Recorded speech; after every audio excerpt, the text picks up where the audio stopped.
Quand on parle d'un bon accueil aux irrésistibles et aux petits prodiges, on parle d'un moment très intentionnel à chaque début de nos réunions où l'on veut que chaque enfant puisse se sentir attendu et spécial.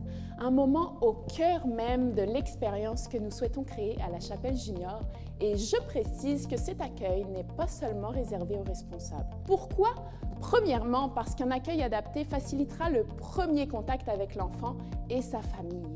Deuxièmement, il aidera l'enfant à se sentir en sécurité physiquement et émotionnellement. Et finalement, parce que qui mieux que Jésus nous inspire à bien accueillir les petits-enfants? Et au Junior, notre modèle, c'est lui.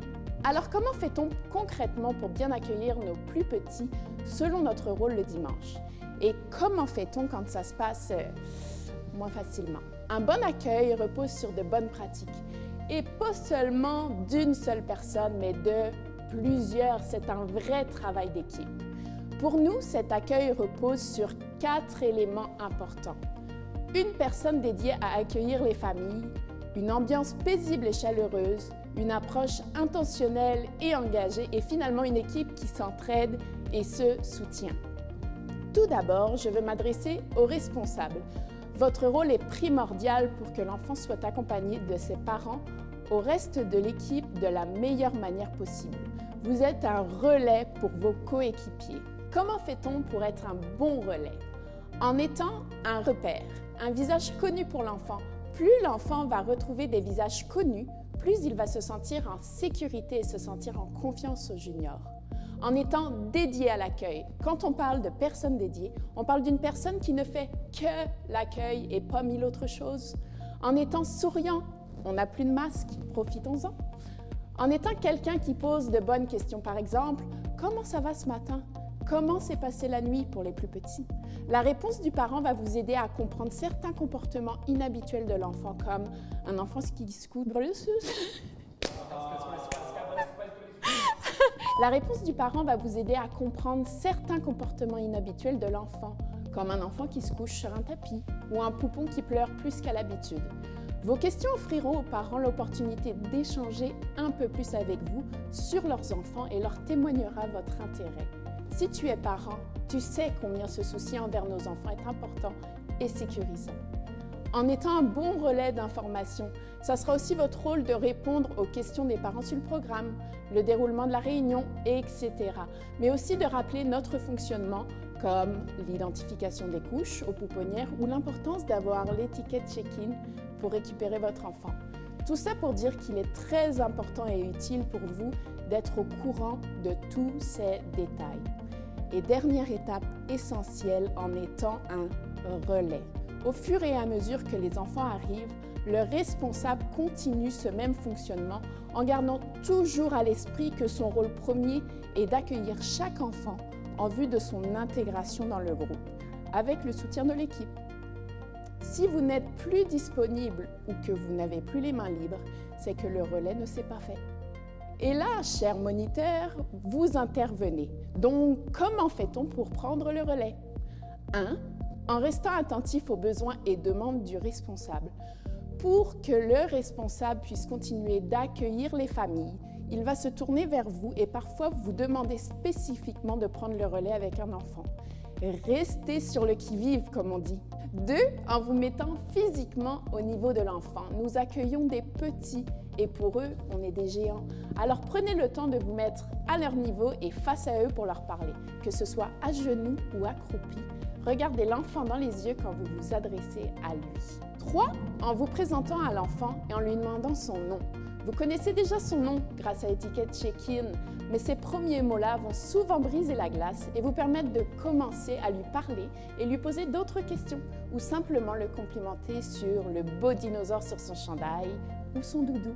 Bref, c'est aussi un bon moment pour lui dire combien vous êtes content de le voir ou encore de le rencontrer. 4. En lui proposant de venir jouer avec vous et avec d'autres amis.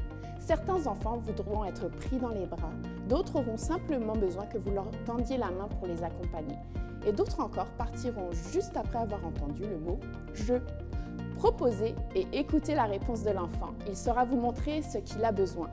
Aussi, ne forcez pas un enfant à vous suivre si celui-ci préfère y aller seul. 5. En intégrant l'enfant au reste du groupe. Dans le cas où l'enfant semble intéressé, installez-le et présentez-le aux amis déjà présents, tout en lui proposant un jeu, une activité ou un dessin. Restez proche pour que l'enfant vous voie. Ainsi, vous réussirez à détourner son attention. Dans le cas d'un enfant qui a besoin de rester plus longtemps sur vos genoux ou qui ne veut pas jouer tout de suite, laissez-lui un peu de temps tout en lui montrant régulièrement des petits jeux autour de vous.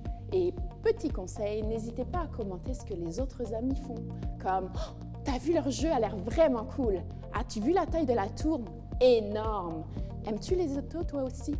Petit à petit, continuez de détourner son attention afin d'être disponible pour tous les enfants, mais en restant proche quand même. Vous pouvez par exemple passer l'enfant de vos genoux au tapis, puis vous reculez un petit peu tout en lui tenant la main, puis lâchez la main et reculez un petit peu, etc.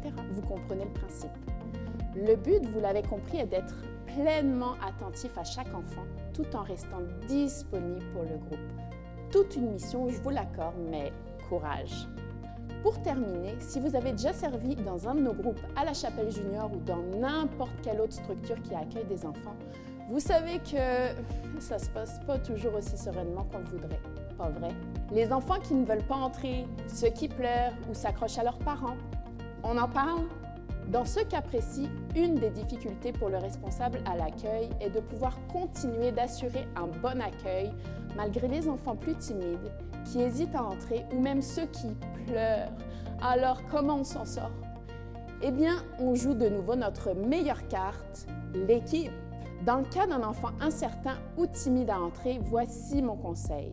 Gardez en tout temps près de la porte des petits jeux pour attirer l'attention des enfants et les encourager à entrer.